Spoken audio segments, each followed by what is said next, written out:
talk to me about your qualification process. I mean, you are the queen of people showing up at your door and telling you that they want a colonial, and they end up buying a ranch. They tell you they want a ranch, they end up buying a high ranch instead. You know, you're the queen of not necessarily listening to what they say, but helping them. Seriously, I mean, like, it's not, I don't think you're being rude about it, but I think you've mastered the art of really reading between the lines and truly understanding the difference, and I say this a lot if you've ever been in my buyer classes, between wants and needs. You really zero in on needs, and you've been successful at convincing people to buy shit that they never even thought they would look at. Tell people how you did that. So basically, a buyer's consultation, I look at that as like a handshake. We met, we smiled at each other, we put our best foot forward. They decided to go with me.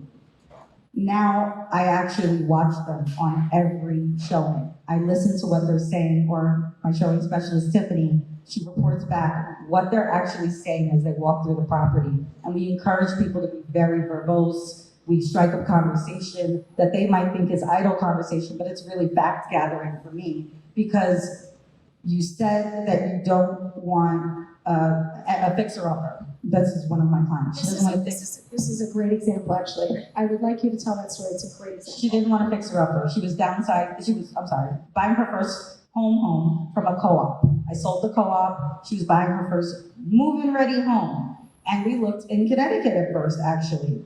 But then the jobs started opening back up in the city and her needs changed. She needed to be down county, closer to getting that commute. The more she thought about it, she didn't want to uproot her 7-year-old son who was in the community. And so we started looking with a more realistic budget of what she could get move-in ready, Lower Westchester.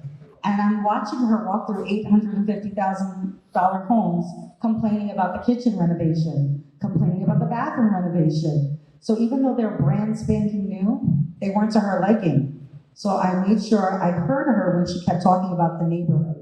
And she kept saying, oh, this is the kind of neighborhood I aspire to be in one day, one day, one day. Well, that day came that I found a property that exterior was beautiful, landscaping, everything. Interior was stuck in 1955 and it needed a complete gut renovation and update. And I brought her to that house, and that's the one she ended up buying. And she says, the only reason she walked through the door is because I strong-armed her in there, which is the truth. She would never even thought to see that property. Just a PSA, I don't want you grabbing any of your clients and pulling them anywhere. Okay, we're gonna delete that from I try to physically keep my hands to myself most of the time. But no, she wouldn't have even gone into the property, and she absolutely loves that house.